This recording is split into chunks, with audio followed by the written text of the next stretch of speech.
Talk heavy.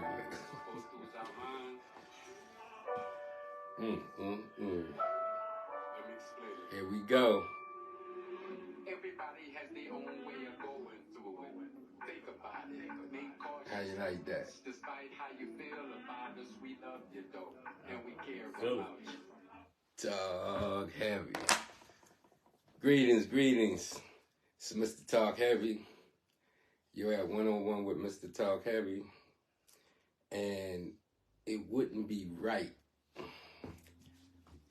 It wouldn't be proper if my first one-on-one talk was with someone that y'all don't know has been a part of my family for what, 20 years? Yeah.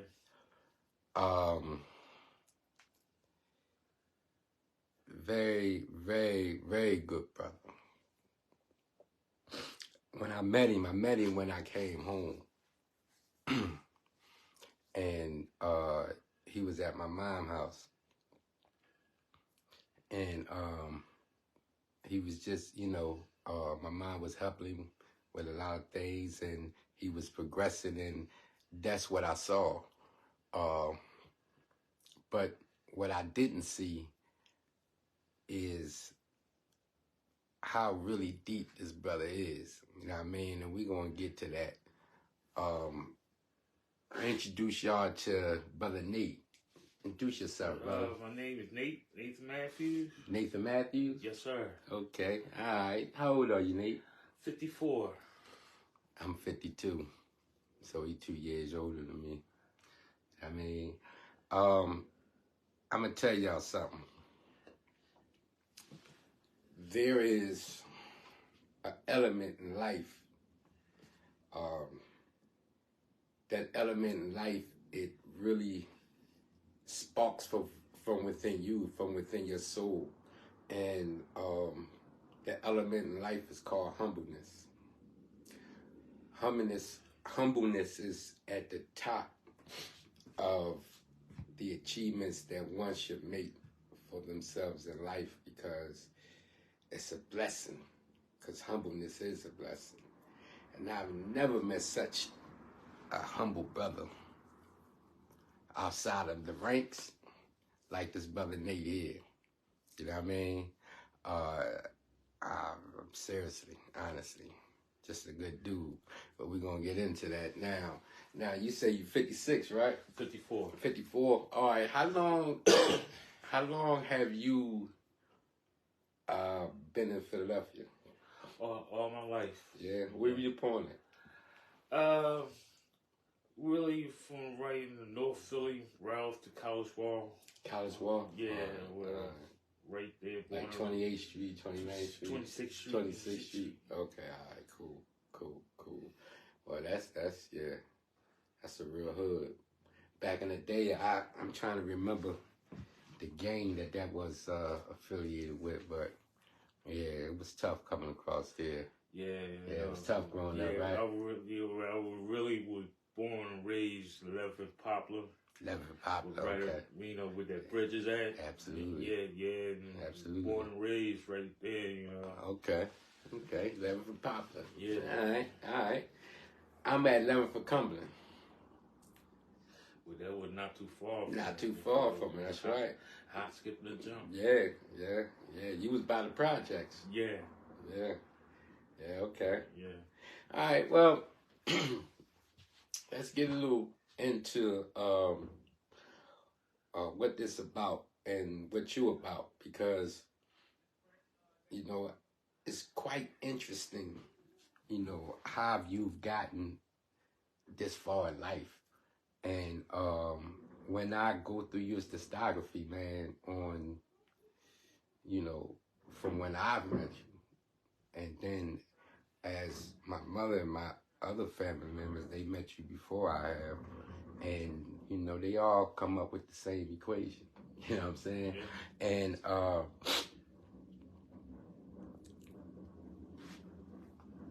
coming up from 11th from Poplar, especially back in those days in the 70s, Yeah.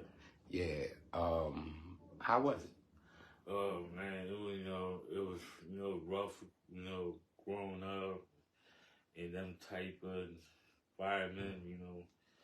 We struggled for a minute. Yeah. We Yeah. struggled, but we kept our head above water, and this took one day at a time. And all of a sudden, we got from out of there. Then we moved down. You got from out of there about when? Oh God, man, early age, about maybe 9 or 10. 9 or 10. Yeah. So you talking about you was born in 69. 70. You was born in 70, so you talking about 79. Yeah, so 80. Yeah. Okay. And that's when you moved down to College Wall. Yeah, no, that's after.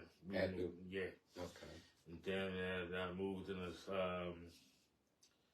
Southwest Philly. Then I went to school, and from there I graduated from Bartram for '89. Then after that, I was working ever since. But That's quite interesting too. You graduated from Bartram. Mm-hmm. All right. Now, let me ask you this.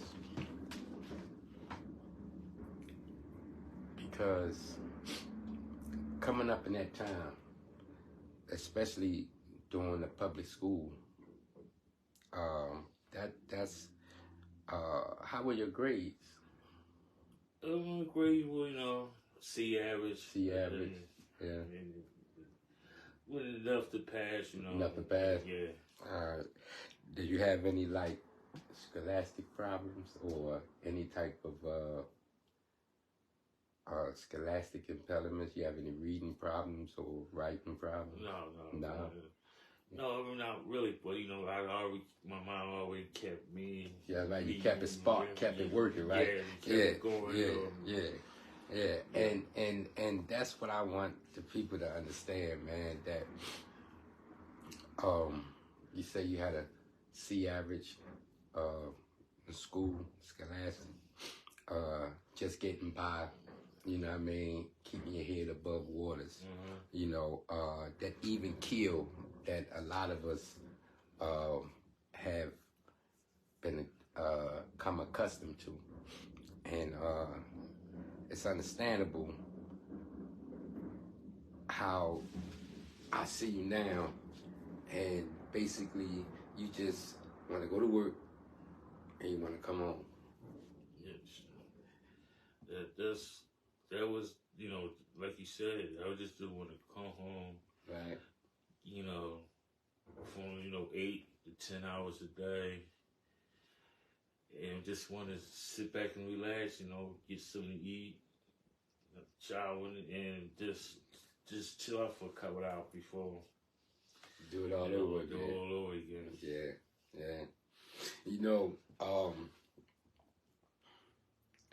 See, I see parallels happening because coming from your background, my background isn't as similar as yours. You stayed out the way, kept your head down, you did your schoolwork, never really got into any real trouble, and don't bother nobody. So, you basically keep to yourself. And me, I'm the opposite. Me, I never thought that life could be just the average. Because I saw what it could be at an early age. I was leaked into a particular kind of living. I can't say lifestyle because I was too young, but I was tapped into a particular kind of living that my mom and dad, brought upon. And when they separated, that's when things got difficult. But my early childhood, it was basically, I had church twice a week. I had the mass 3 times a week. everything was structured and was education, and it was about acquiring knowledge and being focused and and trying to understand. And my early years, I was aggressive with it because I just wanted more. You know what I mean? And we come now into this present moment, to this present time. You know, how we come here to be right now, it's just crazy. You know what I'm saying? It's just crazy. I'm gonna tell y'all something, man.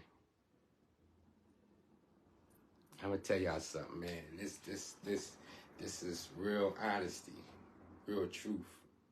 You know, I have to thank God for Nate. This is why he has to be the first one-on-one, because Nate kind of saved my life. He don't even dig it. You know what I mean? Not as opposed to me ending life, but he saved my life because he was here and available in a time when I needed the most. When I hit rock bottom, like the rug has been just swept from up under my feet, and everything I owned came crashing down, wiped out, you know, and without a home, vehicle, without no employment, no nothing, he accepted me in. You see what I'm saying? I mean, without anything, I ain't have a dime or a penny in my pocket, you know? And he accepted me in, man, and then gave me a space to be able to go through whatever it is that I was going through. And I was going through some shit. You know what I mean? He gave me a space to be able to come up out of that space I was in. I can't name it nothing even better, because it was a space that, you know, it could have winded me back up in the penitentiary, or it could wind me in the cemetery. You know what I mean? There's so much that's out here that could have happened, or I could have gotten involved in, if I didn't have this space available. You know what I mean? And I look at that and I see throughout everybody else, because I probably could have slept on a few couches. You know what I mean? Or I could have went to moms or, you know, family members. But he gave me a space to really, you know, tangle with the hardest emotion that I ever went through in life.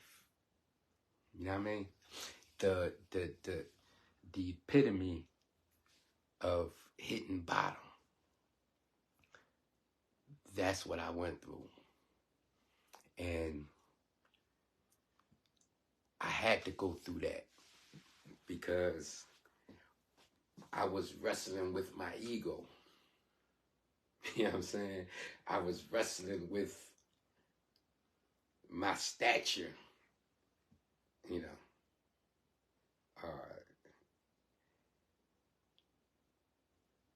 It was pulling me towards just crashing out and just acting crazy. But I wrestled with that, and you gave me a space to be able to do that.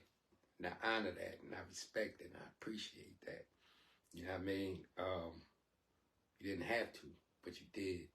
And because of the relationship that you have with my family, you not knowing me, but you coming to know me, and you coming to trust me, you know, and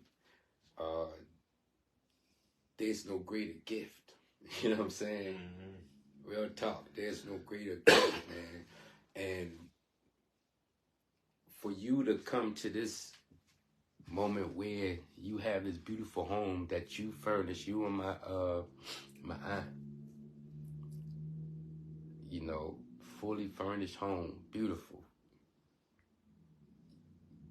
Who could have figured? You know what I mean? I've been in the streets from 84 till I went to the penitentiary in 1990. From 1990 to 2010, I was incarcerated throughout the penitentiaries. Coming home, in 2009. Coming home in 2009,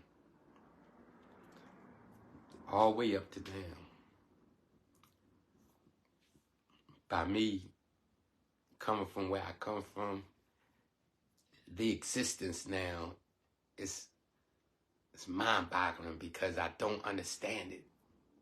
You know what I'm saying? You know, I really can't truly relate to it because I'm from a different era. You know what I mean? I come from a time where everything is brick and mortar. Now we got digital. You know what I'm saying? And trying to deal with that and coming to this new mission that I have. You know, it's a whole lot of checks and balances, a lot of treading times, and, you know, you make decisions on a limb. You know what I mean? Because when you enter into the world of entrepreneurship, you become a chief problem solver. So I come to be comfortable with solving excruciating problems that just pop up. You know what I'm saying? Because I'm coming from the 8-ball. You know what I'm saying? I'm coming from behind already. What, about 15,000 in debt? You know what I'm saying? I'm coming from behind already. You know what I mean? And it's hard to be able to navigate. You know, I sit up here and I learn off of YouTube University. And I do what's necessary for my ones and twos, but I'm telling you, like,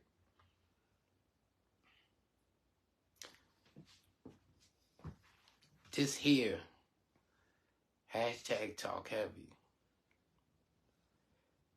is something that I created through pain.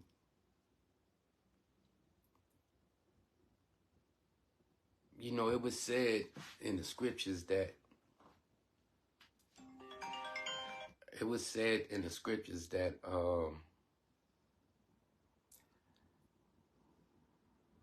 that the troubles, I'm paraphrasing though, that the troubles that you go through in life, take it as a blessing. Because there's two sides to the story, so to speak. So when crisis touches, we become emotionally involved in the crisis, and we become emotionally involved in that subject, that thing, that event, that happening. And we lose all control of the rest of our lives. And that's what almost happened to me. I almost succumbed to an event that happened in my life that was so traumatizing that that almost made me go in a different direction. You know what I mean? And I needed that time. I needed that moment, you know, by myself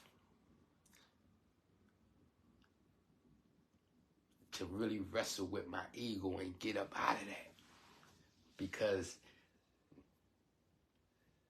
by me coming from where I come from, you know, it's about kill or be killed. You know what I'm saying? Yeah. It's about, you know, to get back, you know, do unto others as you would have them do unto you. But if they do it unto you, then you afflict it more harshly. You know, those are the rules that I come from. So for a situation to happen, for someone that kills people of mine, family that I love, when that has never happened in my family before. So I didn't know how to really accept it. I didn't know how to take it. You know what I mean? And when it's yours, someone that you raised, someone that you cared for, that you put to sleep, that you cuddled with, that you know what I mean? Someone that you watched over, someone that you invested in, someone that's yours. When that happens, man, that takes a piece of you. You know what I mean? And a lot of times it takes all of you if you allow it. You know what I mean? That's what I was wrestling with. I was wrestling with my ego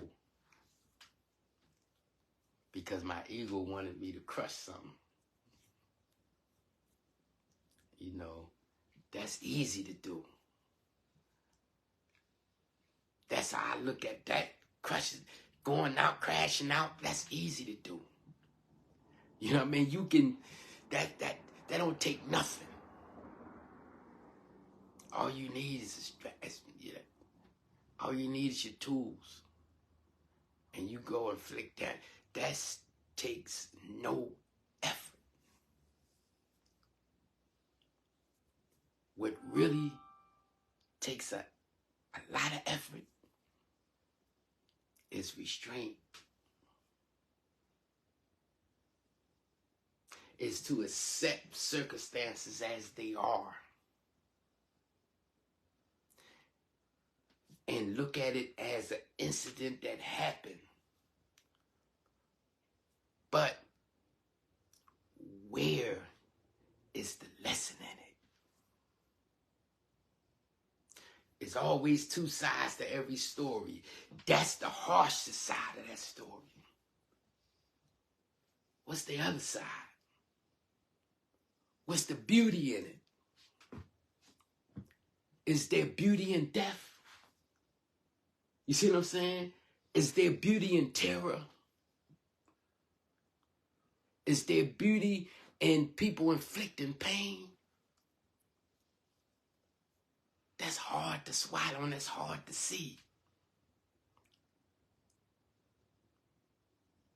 So I wrestled real hard with my emotions, man, and with my ego and my temperament. And you gave me a space to do that. Words can't even express.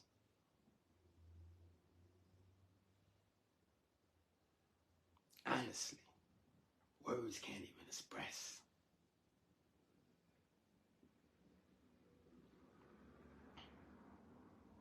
So I had to do the first one-on-one with my man Nate, and to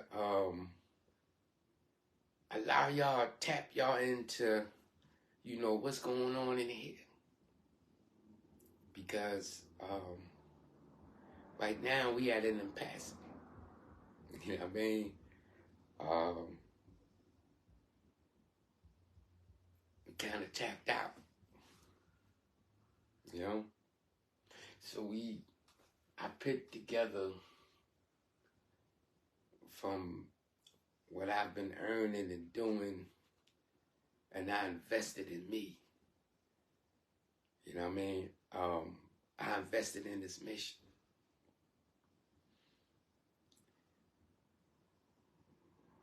But see, this mission can't be done without your help. Honestly. You know what I mean? I don't know if you know of the significance of this, but we done had, within the last 3 years, I believe over 3,400 murders in the city of Philadelphia alone. Excuse me, 1,300 murders. You dig?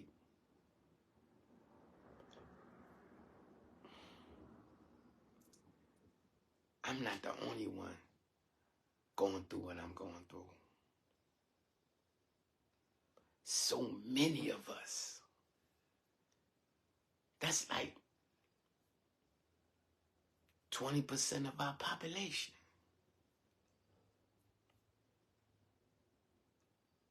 We disintegrating by the day. We losing lives unconsciously.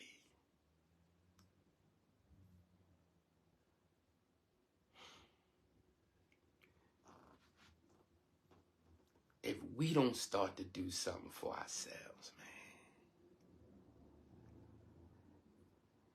because no one out there gives a damn about us but us. If you don't have nothing to offer, they ain't got nothing for you. So we got to rely on each other, man.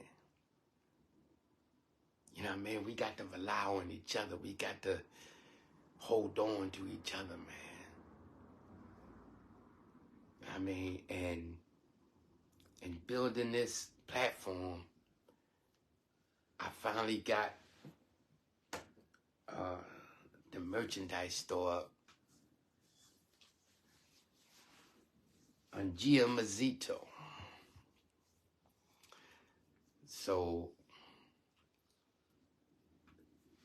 it's a link in my YouTube channel that you can go to the store. I mean,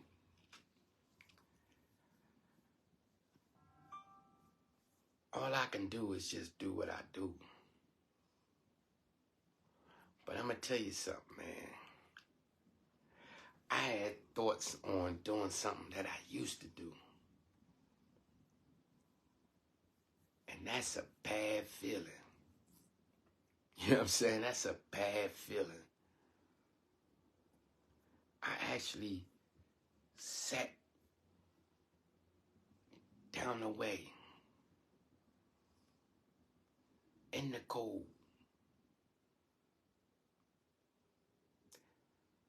doing something that I thought I would never do.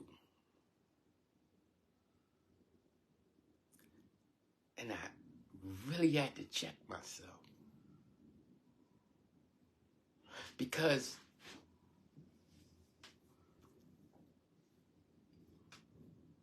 when you result to something that you was determined to stay away from, a lot of times when we take roads and paths and we hit bumpy roads, we fall right back into the old you. You know what I'm saying? You fall right back into doing the things that you used to do that got you to the places that I've been to, like the penitentiaries and juvenile facilities. And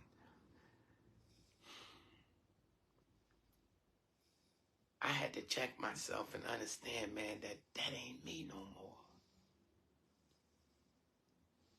You know what I mean? That ain't me no more. So I got to have all my faith in this, all my intentions in this. I just need your support. Because I'm going to continue doing everything that I can do to stop a lot of this rash of violence, man. And with y'all help, I can tap into places, man, that a lot of y'all can't. I can talk to people that a lot of y'all can't. Because, see, I come from a different era, you know, so my thinking is different, and my approach is different. And just me being me, you know what I mean, it's mutual respect. But I need your support, man. I finally fixed the Cash App on the YouTube and social media, so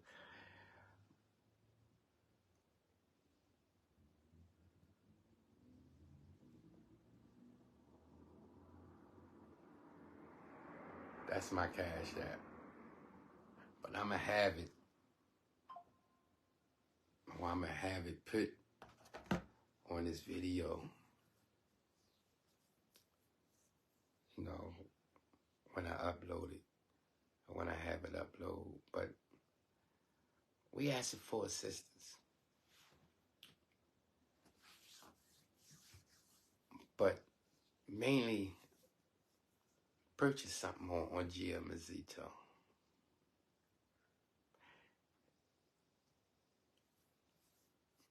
We really would appreciate it. You know what I mean?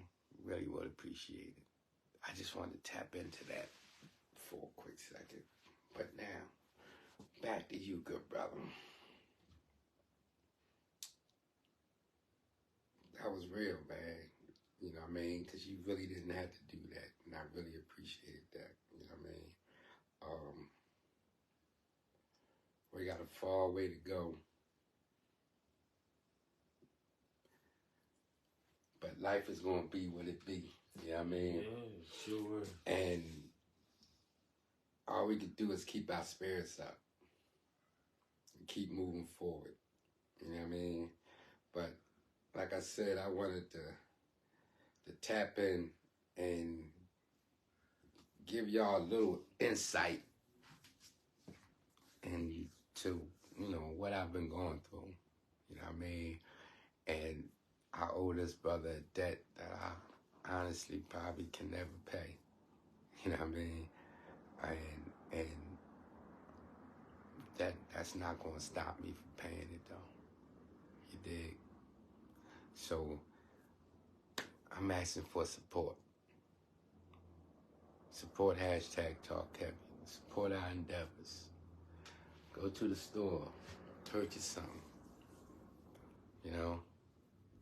Let's set a limit. Let's set a limit. Not a limit. Let's set a deadline.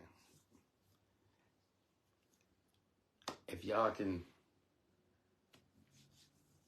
I can get 1,000 purchases,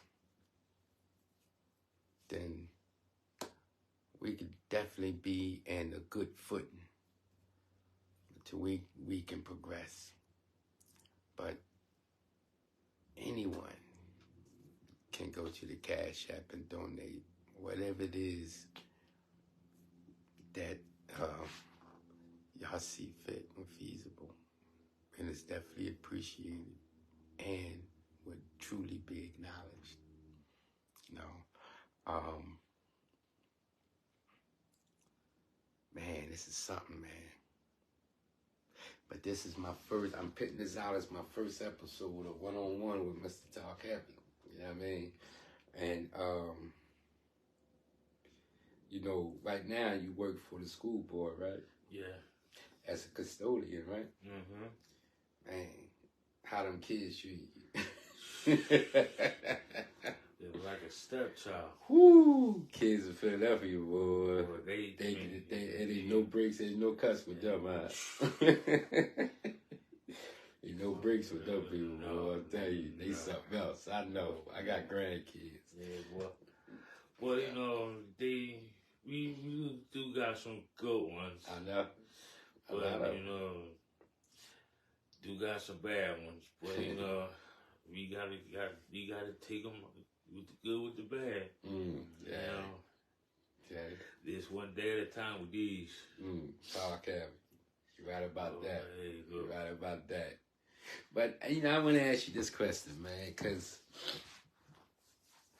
I know, like, we live together, so you've been hearing, you know, a lot of my music. You heard all my music. Yeah. You know what I'm saying? You heard all my music. Have you ever known me to rap? Honestly, no. Until now. Until now, right?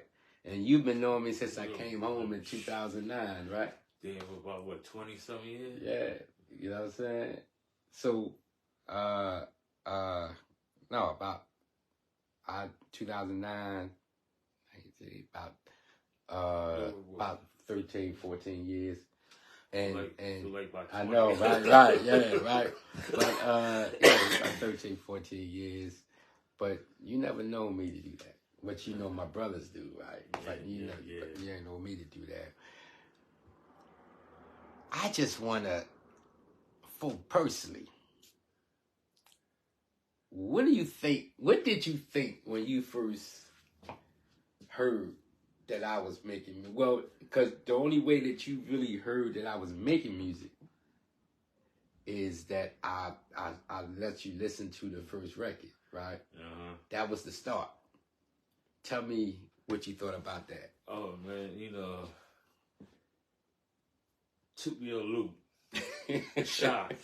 You know, I'm like, you like you know the person, but know for over 10 plus years, you know, then you start coming out with it. Yeah. I'm like, whoa, where it come from? Where's this coming from?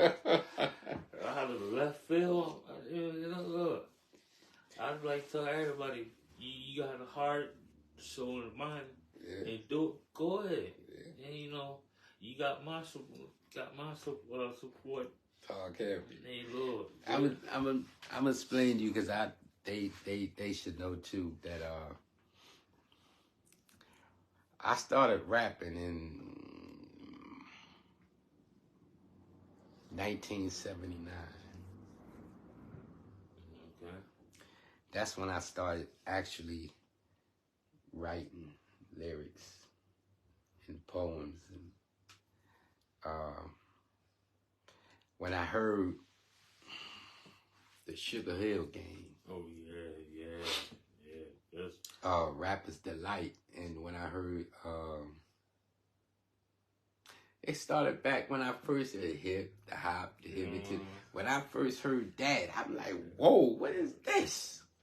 You know, and I was always musically inclined, and I always talked heavy. But when I heard that, I was like, wow, I didn't know that you can do that. I thought that you had to be a singer. You know what I'm saying? And when they did that, man, I was like, wow. So I practiced by singing that. Rapping that. Okay. You know what I'm saying? I practiced by rapping that to get a cadence and the rapping down. You know, and then I started writing my own. At first, no one knew. Nobody knew, because I wasn't doing nothing.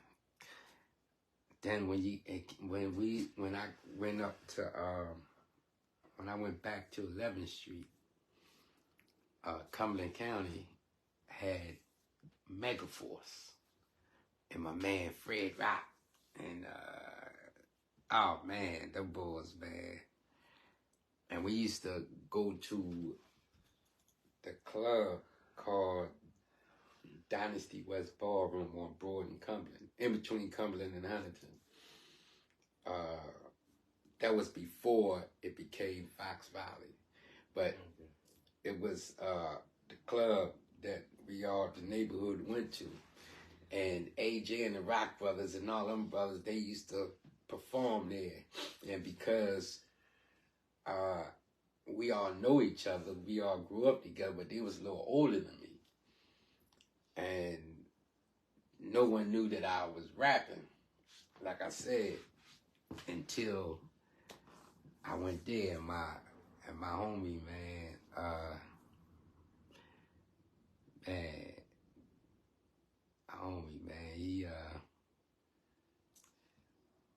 he passed away, man. Chris passed away. But Dutch, his brother, we used to go to after midnight. Go to Dynasty West Ballroom, and we used to help with the equipment. You know what I'm saying? So that's when I introduced everybody that, you know, I knew how to rap. And when they found out that I knew how to rap, that's when they was putting me on the stage. and I was doing openings for the acts that was coming in there. You know what I mean? I did an opening for L one time when he came to Dynasty West Ballroom back in the day. But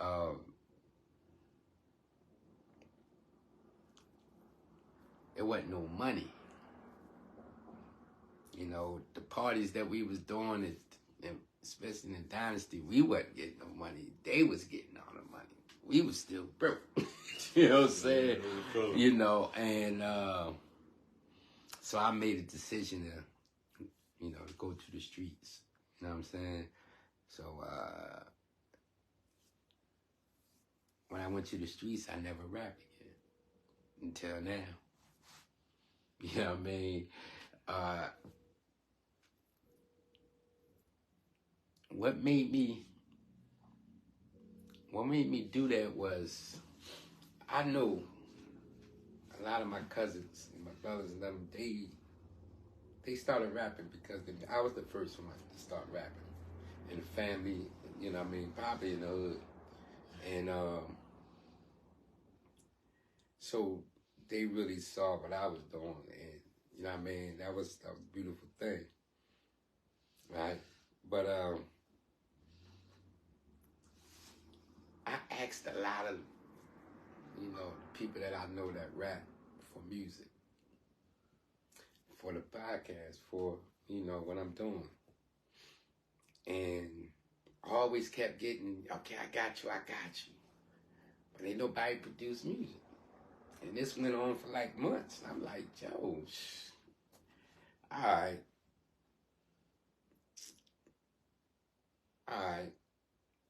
I'm going to make my own. That's what I just decided. I'm going to make my own. You know what I'm saying? My brother, my little brother, you know, Bob. Yeah. Bob got a homie, his youngin' that's has his own studio. You know, so because we got familiar, got to know each other, you know what I'm saying? I'm gonna tell you the day that I told him, the day I told him that I was gonna make a song, right? Mm-hmm. It was crazy because he looked at me like I was crazy. No, I told him, I said, listen, I said, man, because we was sitting just like we sitting, but we was in the studio.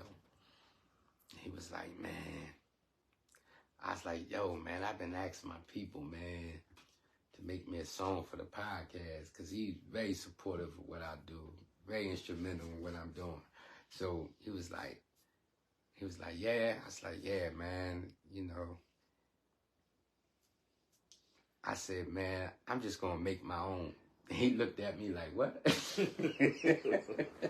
Okay. Ain't that something? Yo, he looked at me like, what?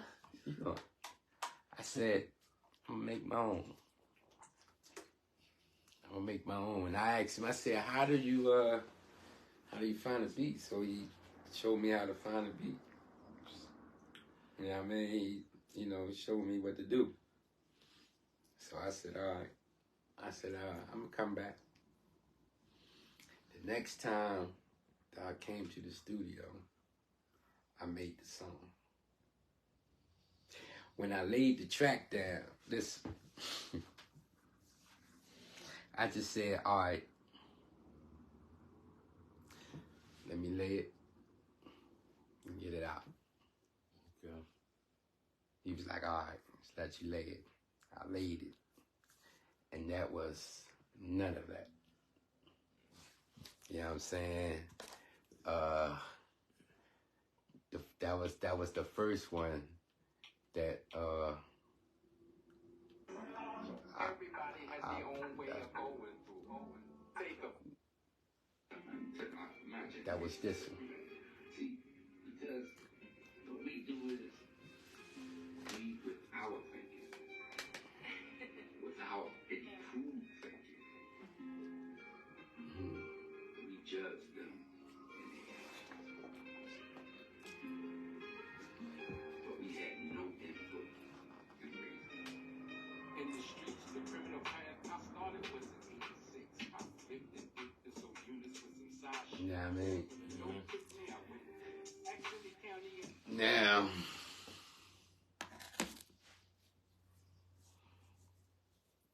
when I laid the track,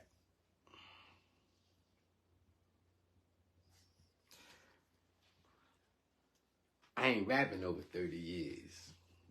So I was a little off cue in my breathing, things like that.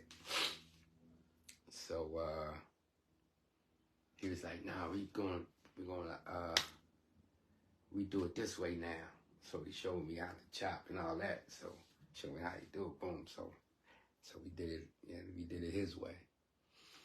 And I added my clips to my speeches because me rapping isn't coming out to be a rapper. You know what I'm saying? I'm not rapping to make people dance. This is the magnified hashtag talkheavy. You know what I'm saying? That's why my first album cover is my logo. You know what I'm saying? That's exactly why. Because I'm pushing that narrative, not me. I just have a witty way of doing it and saying it and presenting it, but it's all about hashtag talkheavy. Every song that I do is to magnify what I'm doing and reach people that my speeches don't reach. You know what I'm saying? Mm-hmm. So everything plays a part in building this media company. And it is a company. HT Talkheavy is an LLC. It is a legitimate company. So what I'm doing it legitimately. And it was out my own pocket. And right now, we all need help sometimes. You know what I'm saying? It's not a handout, it's just a hand up. You know what I mean? So we just asking Cash App. Money sign hashtag talkheavy. You know what I mean? Or go to the store on Gia Mazzito collection. It goes through Shopify, so everything is legit. You know what I mean? And purchase some items, man. I got some hoodies, some t-shirts. More would be added, but we need a push. You know what I'm saying? We need a push. Like I said, we don't need a handout. We just need a hand up. You dig? So, appreciate you, man. I really appreciate you, man. I just want to say that publicly. You know what I'm saying? And I want the start of this to be with you so I can do that publicly. You know what I'm saying? Because what you did for me, man, I don't think I can never repay. But it ain't gonna stop you from trying. You know what I mean? And I got this far because of you, man. And to come from where you come from, have a minimum education, to eventually graduating out of high school and going through trials and tribulations in life to now working for the school board, you know, to having your own home, you know what I mean? Yeah. You know, there's so many people that haven't gotten this far at our age, you know what I'm saying? And that is to be respected and saluted, man, because you came a long way, bruh. And you did it on your own. You could have still been there in my mom in the basement, you know what I'm saying? But you chose to go out on your own. You chose to be you and do you. And no one can exempt you from that. You see what I'm saying? Yeah, that's true. Because every man needs his own castle. You know what I'm saying? True about that. Every man needs his own castle, man. So, you know what I mean? This here, I'm saluting because you really put in the work. You don't bother nobody. And you do what needs to be done. And you always been there for me, man. I'm always be there for you. Trust and believe that, man. You know? And I appreciate you, you know, giving me this moment, man. And because you don't really do too much, so I know this is a lot. You know what I'm saying? You don't really do too much. I know this is a lot, man. But yeah, I wanted to make this the first episode, man. And you know, I wanted to be in your honor, man, because you know, you really came through, man. Yeah, I mean, at a time when I really needed the most, and I appreciate that, honestly. And you know, this is great, man. You know what I mean? The adventures start. You know what I'm saying? Yeah. But like I said, but it's never going to end. they're never going in. You know what I'm saying? But like and subscribe to my YouTube channel, man. Go to the Cash App. You know. Dollar donation, 50 cents, it don't matter, man. Anything can be of use, man, because we appreciate it and we really need it. You know what I mean? So, like I said, the Cash App is in on the YouTube page, and GM Azito is on there too. You know what I mean? So, I appreciate y'all, man, for tapping in, man, for being a part of this journey. All my subscribers that and people that's been tapped in, man, I appreciate y'all. I see D, you tapped in, Bill, I appreciate y'all, man. And you know, this here is what's up, man. And we can also, if people want to tap in through the app joint, through the joint, we can do that too. You know what I'm saying? But I want people to understand that you're not alone. You know what I'm saying? In this plight that we have, you know.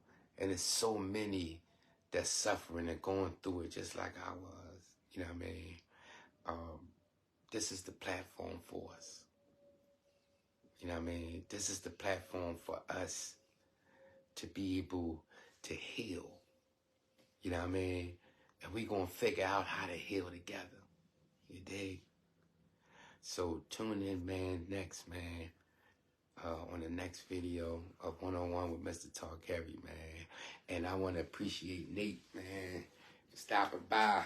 Well, you know, coming from the other room, you know what I mean? And for allowing me to express how I truly appreciate him publicly, you know what I mean?